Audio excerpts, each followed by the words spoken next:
Today's Wednesday, November 5th, 2014, and you're tuned into the Elevator Radio Show. The Elevator Radio Show is a proud supporter of the Elevator Escalator Safety Foundation. To find out how you can make a difference, visit their website today, www.eesf.org. Hey everybody, got a good show for you today, so stay tuned. Here it comes. You're tuned in to the Elevator Radio Show, a weekly program dedicated to covering news and information on elevators, escalators, and moving walkways. Produced in the wee hours of the morning, a new show is uploaded every Wednesday, sometimes even before you get out of bed. Listen to some of the comments sent in from our audience. Rob from New York writes, Tom, are you f***ing insane? You actually get up at 2 a.m. each Wednesday to put this show out? Man, you must love elevators. Tim from Illinois writes, I'm not sure why I listened, but ever since I tuned into the first show back in 2007, I've been addicted. Matt in Texas writes, I like your safety messages, Tom. It's important to remember them each and every day. And he also adds, when am I going to win the monthly prize pack giveaway? Ron from California sent this in. Despite your inability to pronounce words in the English language, I tune in each week and am glad that you offer this service to the industry. It's better than Google News alerts. Sarah from Washington writes, love the show, Tom, and look forward to it each week. I'm glad I signed up for the newsletter. You provide a valuable resource for the industry, not only for North America, but worldwide. Enjoy the show. And now, here's your sleep-deprived host, Tom Seibert. Thank you. Thank you, everybody. Yes. Another Wednesday is here. Hump Day is here. Yeah. All right. Enough of that. Yeah, it's good to be here, everybody. I am Tom Seibert, your friendly neighborhood host for the Elevator Radio Show, and it is good to be here where we are going on show number 378. Holy cow. And I think our anniversary is coming up next week, or no, actually first week in December. That's right. And I will recollect and I will recap the journey that we have made together over these wonderful 4, 5, 6 years. I'm not sure what it's been. Seems like it's been a long time. And in some cases, things have changed in our industry, how media and how news is being reported, and which is, I think, pretty interesting. So I'll try to get something together in terms of pulling up some statistics, some show notes, some highlights, some all that good stuff as we move into another year of producing the program. How many of you out there had a nice Halloween? How many of you out there had snow? Yeah, it snowed on Friday. Can you believe it? I couldn't believe it. I'm telling you, it's one of those deals where, it was windy, snowy, and we didn't have that many trick-or-treaters, which means that candy basically comes into the office. But we did have a good time. The weekend was pretty nice, and thank goodness football's over. And now we start volleyball. So it's still a busy time in the Seibert household during the week and during the weekends as practices take up two of my little guys' weekend days, after school stuff, evenings, whatever, pretty solidly. So anyway, it is November, one of my favorite months of the year, not only because it's Elevator Escalator Safety Awareness Month or week or whatever you want to call it, but it's also, it's my dad's birthday. My dad's birthday is sometime, it's in this month, I shouldn't say sometime in this month, towards the end of the month, but not only that, but Thanksgiving. So we all have a lot to be thankful for, and even if you are in the most dire straits or times, there is always something to be thankful for, and it is the only holiday that I'm aware of that does not require any type of expectation in terms of gifts, which is nice. Not only a holiday or something in return. So just it's a holiday based on getting together, and really the only people that make out, it seems like, or companies, are the turkey people, So, but anyway, looking forward to that. November seems to be one of those months that goes by way too fast. I don't know about you, but it just seems like it's pretty quick. And then before you know it, Christmas is here, and then we're into a whole new year. So anyway, yeah, that's about it. That's all that's going on in my life. And but we do have a good show for you today. I want to thank Frank for sending me an email last week about the CEA, Chicago Elevator Association meeting. You are correct. I thought it was last Thursday because I thought it was the new, it was, I thought it was November already, and it wasn't. So anyway, yes, the Chicago Elevator Association meeting is actually tomorrow night, 6:30. We do have a building commissioner, I forgot her name, is going to be presenting. So if you want to find out what's going on in the city of Chicago, recommend that you attend that meeting. If you haven't RSVP'd to that, please please do that immediately to ceamail@flash.net. So thank you for that. Angie wrote in saying, I've got an old elevator here. Okay, you do have an old elevator there for sale. Yeah, I don't think there's much of a market for that, but good luck with that. And let's see here. Covered that on the last show.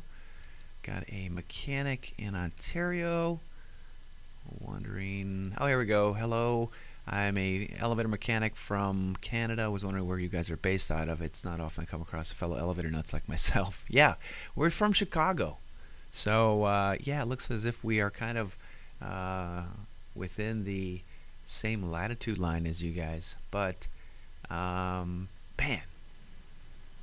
And Brett has some interesting tattoos of elevator parts on his arm. So, wow, that is a commitment, and you are an elevator nut. So, congratulations to you for that. As always, send your email to elevatorradioshow@gmail.com if you are interested in sharing news, information, or whatever. Love to hear from you. So, and I think that's probably about it. Still haven't had a chance to go through and just kill this email list, but at some point, I imagine I'll have some time to do that. So anyway, up next, we'll get right into the news, and we should have you out of here in about half an hour. So another quick show. Up next, news. Let this week's news stories give you a lift on what's happening in the vertical transportation arena. Each news segment is organically dug and fresh with news stories of the week. Got lift? If not, stay tuned. Man, it's another week where the internet is just slower than slow. You know, and I have two computers running in my office. If you take a look at, either my front camera here, there's a camera over there. If you're looking at me, it's on your left side, my right side. And that's where I pull most of my articles up and then post them, and then come over to, if you look at the camera number 2, the production side of the whole thing is over here. So, you know, it's one of those deals where I don't know why everything goes to the same internet, but for some reason this computer's kind of just dying, and I gotta call Comcast to see if I can get an upgrade on the bandwidth. Okay, first news article. The article of the show is from the Chicago Tribune. This was posted last week regarding elevator inspections in the city of Chicago, and apparently this article really has more to do with the lost revenue that has occurred because of either A, not completed elevator inspections, or B, the length of time or not complete of elevator inspections that basically added up to a lost revenue of close to, well, actually it might be $1 million based on the auditors that audited the city of Chicago. So I started thinking about this, and you think about when articles are written like this, and really what the layman or somebody out there in the real world looks at, and they're like, oh, that's interesting. So they're losing money, they're not really addressing safety or whatnot. They did talk a little bit about that. But so I did the math, and I just want to share some of these numbers with you, and you tell me if I'm crazy, or tell somebody if I'm, because I'm not an inspector, and I do know we have inspectors listen to the program.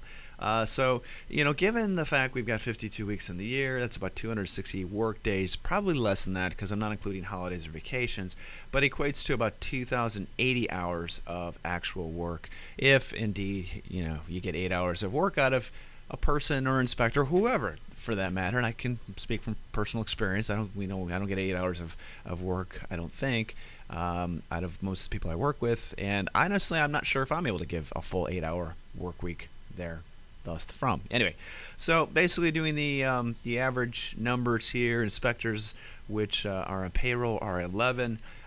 Basically, each one is responsible for inspecting 585 elevators, or 585.27 elevators, probably more than that because there's holidays, vacations, whatnot, which breaks it down to about just under 3 hours, just under 4 hours per inspection. So that's 1.5 inspections a day, I guess, if you want to break it down to that. Now, I realize that there are some inspections that don't take that much time. Others take a lot longer than that. Doesn't really go into 5-year category tests, all that good stuff. So the point of this is this, and then going into the lost revenue just based on the inspection side of it. you're looking at an average loss per elevator or per charge is about $188 per inspection. I know that's not quite true or how it all equates out. But 4,904 elevators were not inspected annually. And so the article kind of ties into the fact that, elevators are not being inspected, and the city of Chicago is losing approximately under $1 million worth of revenue. So, when you take a look at this, the author of the article never touches on the fact that perhaps the issue, or even the auditor might consider the issue that, we may not have enough elevator inspectors to do the work that's required. And if there is lost revenue of $772,000, I would think that there's room perhaps in the budget to add, some inspectors. And while you're at it, why don't we look at investing in the infrastructure or computer system that allows inspectors to do their job more efficiently? Now, as far as I know, and I could be wrong, somebody correct me, because I've been wrong before, I'll be wrong again, but are inspections being performed still by paper? Are we still have paperwork that we're writing up and then, they're being turned in, et cetera, et cetera? Do you think that that is the most efficient way of doing an inspection? Do you think that is? I would say no. Coming from a side or manufacturing side where not only is it important to make processes smoother and easier, but make them so that they make sense overall in terms of not losing revenue. So I've got a nice link in here that links to a company that actually develops software that interfaces with existing city computer systems to make this happen. So here's my message to the author of the article here, and to whomever is interested, whether it's Felicia Davis from Department of Buildings Commissioner. The reality is that, hey, add more inspectors, and let's figure out a way of making inspectors their jobs easier in how they share the inspection forms and how they get that information back into the database. That's key. So are the elevator inspectors doing their job? I would say yes. Are they able to do it better or easier? Yes, as is everyone is. But the reality is that, look at the whole process, and instead of just saying we're losing funds or losing revenue here or there, let's look at making steps to improve on that, as anybody should. So yeah, very interesting. It's not the first time we've read about this in the city of Chicago, and it obviously will not be the last. So that's my message. Link here to software or livestreet.com where, hey, you want to make your elevator inspections easier or quicker. Here's a company that does that, PQEI. There's a great video here. And again, this company specializes in interfacing with with existing systems, as long as they're able to get into that. So link is in the show notes for more information. If anybody's listening that cares, please feel free to share your emails with me and correct me if I'm wrong on what I'm saying. But I think I have a pretty good handle on the article. It just upsets me that it didn't go deeper into trying to figure out or make suggestions on how to improve that. So yeah, so pretty big numbers there, and give the inspectors for the city of Chicago a lot of credit for the work that they do, because it certainly seems like they don't have enough time to do what they need to do. And when we're talking about 585 elevators that need to be inspected per inspector, you're not talking about travel time. So so basically 2 inspections a day if you're lucky. If each takes 4 hours, I don't know how long they take. I'm sure some take much quicker time than that, but I don't know. I don't know what the average time is for inspections. So if somebody wants to enlighten me on that, love to hear from you. And honestly, if it's taking 4 hours, to inspect an elevator at an average of however much a permit costs for an inspection, it doesn't seem like the city is trying to make money. Not that they want to make money. I'm not pushing that, but let's make it so they're not losing money. That's my point. Okay, real sad accident or story to talk about. U.S. Today, New York Times reported on this as well. A disabled man falls to death at New York City Mall. Apparently, a developmentally disabled man on a day trip from a group home fell to his death Thursday morning from a second-floor escalator bank at a suburban New York shopping mall. The man landed near the first-floor escalator entrance at the Palisades Center Mall in West Nyack, New York, at the Best Buy store. Oh boy. Okay, so this goes back to escalators, and unfortunately, next week is not unfortunately. Next week is Elevator Escalator Safety Awareness Week, and the reality is that, you know, sometimes you can't even prevent accidents like this from occurring, other than making steps to, I don't know, put sides on escalators, you know, going all the way up the sides so you can't fall over. I mean, I swear there's going to be a day you're going to see plexiglass like at a skating rink or a hockey game that's going to do just that. You will see that. Mark my words. It may be coming sooner than you think. Regardless of the elevator code or escalator code actually accepting it. You know, as long as it's done in a way that allows the code, you're going to see that. And then we'll all look back to the day that escalators didn't have, you know, big plastic walls going up the sides of them. You know, it's just a matter of time. It'll be like, wow, I can't believe we installed escalators that didn't have glass walls to prevent people from falling over the sides. I'm telling you, it's crazy. Okay, yeah, but it's still a tragic story, and obviously we don't want to, you know, the fewer articles we have like this, the better off we are. Next article, the Batavian, our news source, has a website with all sorts of banners, ads in it, geez. There's some new photos for the escalators being installed in Batavia Downs. Always cool to see that, and you can see them shrink wrap there, so yeah, kind of cool to see that in a photo. Okay, this next article was posted, man, this was like all over the place, and I didn't get a chance to read it, but apparently, according to the Washington Post, armed guard on CDC elevator with Obama was not a convicted felon, as first reported. But apparently, an armed security guard who was on an elevator with President Obama had not been convicted of a felony, as previously reported, according to two brief... man, it's just... How do articles like this... Oh, this is post-reported, the elevator incident on September 30th. Okay, I don't care. How about that?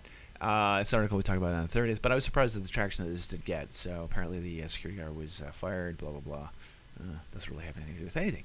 Okay, Minton elevator still damaged after flood. This is coming from the WKUHerald.com website. Apparently a recent flooding at Minton Hall due to a pipe burst has left residents with one working elevator. Hey, that's better than none. Brian Kuster, Executive Director of Housing and Resident Life, said the water damaged the elevator car, electrical equipment. Damaged elevator has been out of order since Saturday, October 18th.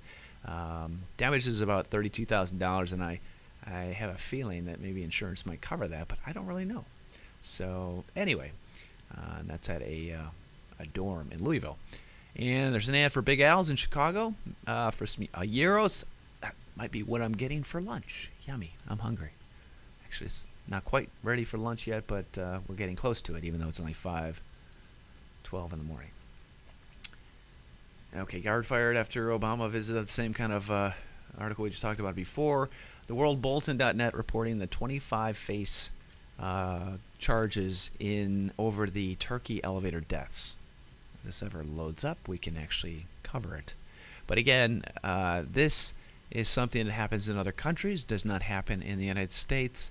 I think we had one case where an elevator mechanic was tried for manslaughter, perhaps. I don't remember if that actually went through or not.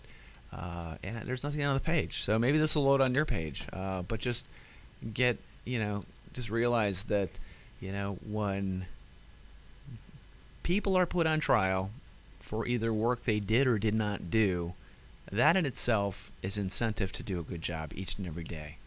So make that your goal to accomplish, if that makes sense. And remember, it could be your kids, it could be your wife, it could be your significant other or your husband that might be riding that elevator that's being worked on. So make sure it's safe to do so. Okay, next news article, Elevator Escalator Safety Foundation launches program rebranding campaign. This is supposed to be posted up on the Elevator Radio Show. Just if you weren't not aware of this, the EESF has voted to basically save funds to, instead of purchasing the written program or the paper program that's sent out to all the second grade schools that request it. Instead of doing that, we've decided to save up to rebrand the program to a electronic, more in the Times type of application that we can push out into major metropolitan cities and whatnot. So that's in the process. They're in the process of raising $75,000, matching grant by the William Sturgeon Fund is also part of that. I just want to take a moment to thank Risha Hendrick and for the very generous $10,000 donation that she made in honor of her dad, William Sturgeon. So I think that's awesome. And if you can, as you get literature and information via email and mail from the EESF, I encourage you to not only donate, your membership, which is whatever you want that to be on whatever level, from $100 to $10,000, whatever, and also find it, if you can, to donate some extra for the separate new program development campaign, because they're basically tracking them. We're tracking them differently, So one's used for one thing, the other's used for the other. So you want to listen to the interview that I had with Nicole. That link is also in the show notes. So thank you, Risha. Yeah, pretty cool. So that is in process. Okay, next news article: escalator breakdowns add to woes for TransLink. And again, anytime you've got an elevator that's in a transit system, you are going to have issues. I hate to say it like that, but man, they're just used nonstop. So this article kind of deals with that. So there's not. I don't care how. Oh boy, I gotta shut this down real quick before it blares in your ear. Yeah, anytime you've got deals like this, you just, I don't know. Bear with me one moment. Hold on, let me see if I can pause. I'm going to play a video now. I-Team Waste Watch, elevator inspection. I hate seeing these because the reality is you are going to see this kind of crap going on in any industry. All right, I just want to tell you that. I see it every day. So let me see if I can play this without a blare, and I might stop it real quick. So just prepare yourself. 63. Tuna fish? Okay. We're a long way from the ocean. Try something new for lunch. It's not just for breakfast anymore. Now I'm hungry again. Jimmy Bean. Find it in your frozen entree aisle. Okay, sorry about that. Here we go. I-Team Waste Watch. For months, the News Channel 3 I-Team investigated what some in Lansing are calling a severe case of taxpayer waste. We can tell you the story that you're about to see has already prompted 3 ongoing state investigations. News Channel 3's chief investigative reporter David Bailey joins us now to tell us what we found in this Waste Watch investigation. Kate and Andy, many people in Michigan. Oh, man, I didn't mean to stop that. About what we found in this investigation. And after digging deeper to get the truth, we found that you, the taxpayer, shouldn't just be worried about a worker potentially not putting in a full day of work. For weeks, we had been watching this unfold, and it was time to start asking questions. Hi, Warner. Hi, David Bailey. A state elevator inspector getting his game on. We tracked his highs and lows, the highs and lows of his golf game. Can you talk about that? Well, not really. Werner Van Knoll, card-carrying state employee. We couldn't believe the tip that came in about this guy. To find out whether it was happening for weeks, we did surveillance in the parking lot of the Moores, and we didn't swing and miss. We were told Knoll golfed here all the time, even during the state's business hours. August 15th. On this day, he parked his vehicle at 11:30 a.m. at the golf club's parking lot, ready to go get him. While he played, we waited and waited and waited. 3:34 p.m., he was done after his round of 18. But after he loaded his golf clubs with his buddy nearby, this state employee, well, he wasn't ready to go back to inspecting an elevator at a rate of pay of more than $30 an hour to taxpayers.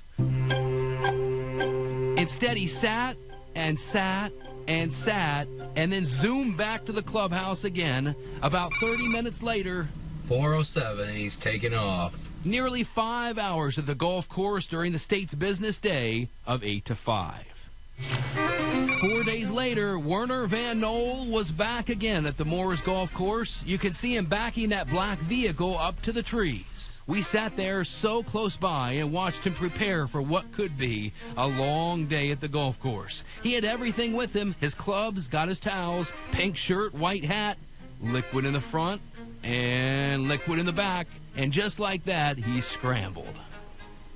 Let's be clear, Noel has an important job for safety. He must inspect hundreds of elevators in West Michigan to make sure people don't get hurt. He logs all of his work every day. Documents obtained through the Freedom of Information Act show on August 19th, Noel said he put in his full 8 hours, doing elevator inspections at only 2 locations. On August 15th, Noel signed his log again that he did elevator inspections at just 2 locations along the lakeshore, but he didn't put any hours on his log for that day. A round of golf? Well, that wasn't on either list. At this point, we wondered how long this was going to continue. 3 days later, we got our answer. And wait until you see what we found this next time around. But first, Still here. there he was again before noon in the Moores parking lot. This time, we got on the course with him to see all the fun he's having on this beautiful day.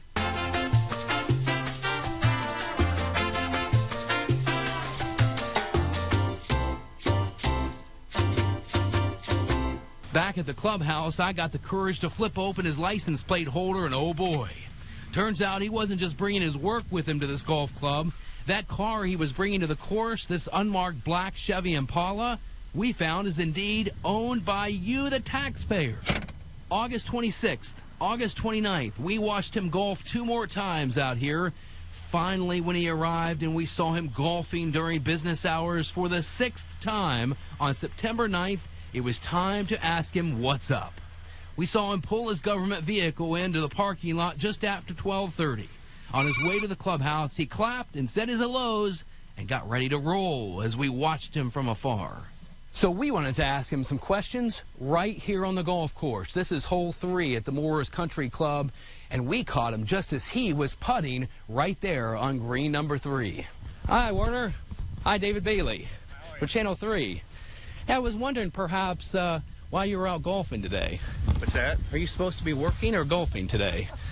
Working or golfing? Mm-hmm. Well, you work as an elevator inspector. I've got the day off. You have the day off today? Right. What about over the last 4 weeks when we've seen you out here several times during work days? Can you talk about that? Well, not really. You don't want to talk about that? No, I don't want to talk about that. We continued to press for answers as to why he was out here playing, but Noel didn't want to talk anymore. Full speed ahead. Why are you running away from us so fast? Now we know from documents we obtained, Noel wasn't off that day. In fact, minutes after our confrontation with him on the golf course, Noel made a call to his department secretary to tell his bosses he had a problem. Through the Freedom of Information Act, we know Noel didn't tell his bosses he had been confronted by a television crew on the golf course. He told them that really he had to take 5 hours of non-pre-approved leave time because his ankle is bothering him. About an hour after our confrontation, we alerted his bosses at the State Department of Licensing and Regulatory Affairs as to what we found, and that's when all the state investigations began. Documents the I-Team obtained indicate that on 4 of the days we saw him golfing, logs filled out and signed by Noel and submitted to the state show he put 8 hours of work down. The other 2 days, he didn't add up his hours at all. Multiple official sources have indicated to us that Noel didn't have to report to an office, but was supposed to hit the road to inspect from either 7 to 4 or 8 to 5.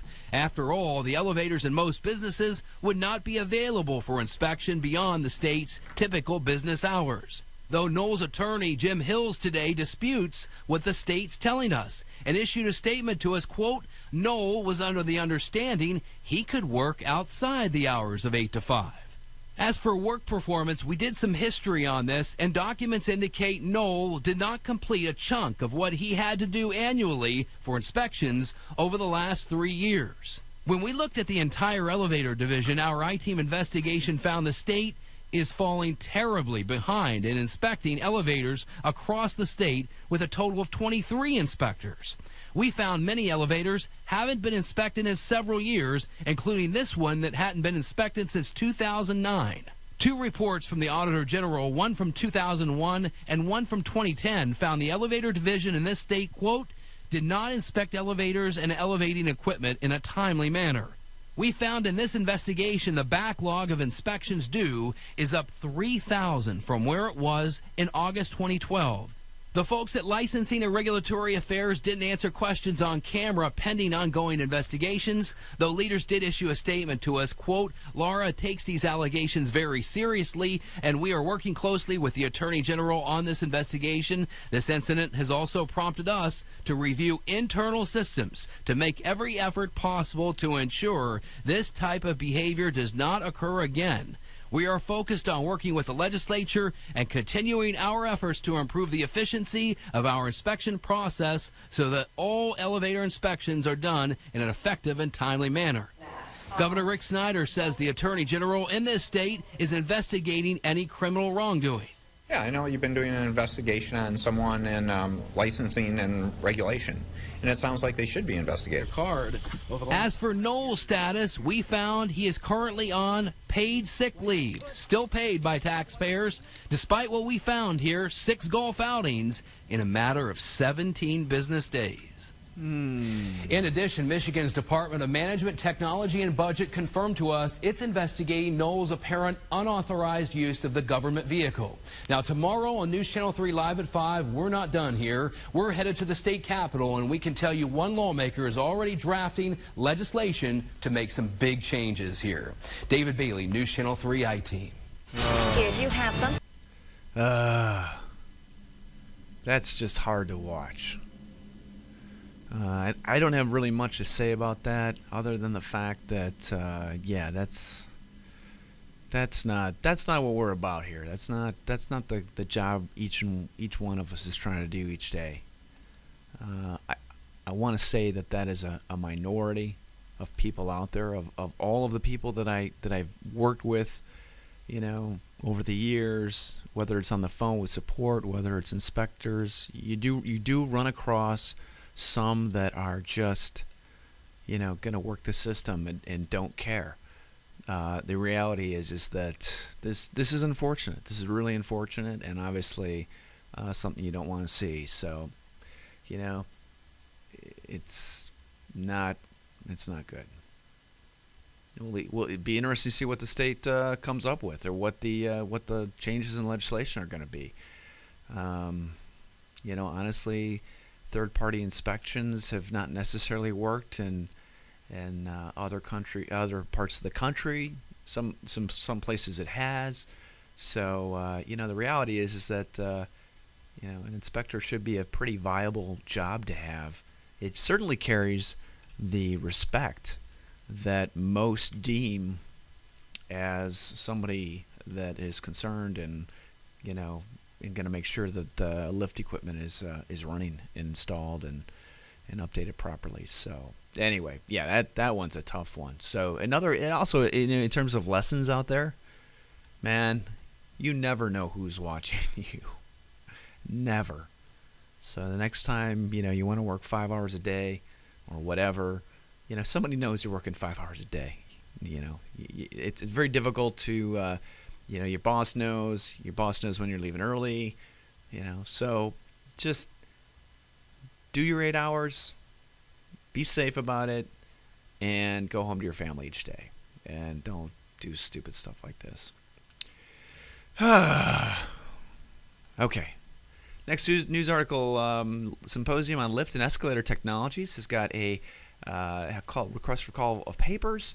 If you are interested in presenting this for the event that they're holding the 23rd and 24th in 2015. So a while from now, but if you were not sure, what this is, if you want a degree in elevator or lift technology, you can get it from Northampton. There's a handful of people in the United States that have actually received that, and I congratulations to those that have.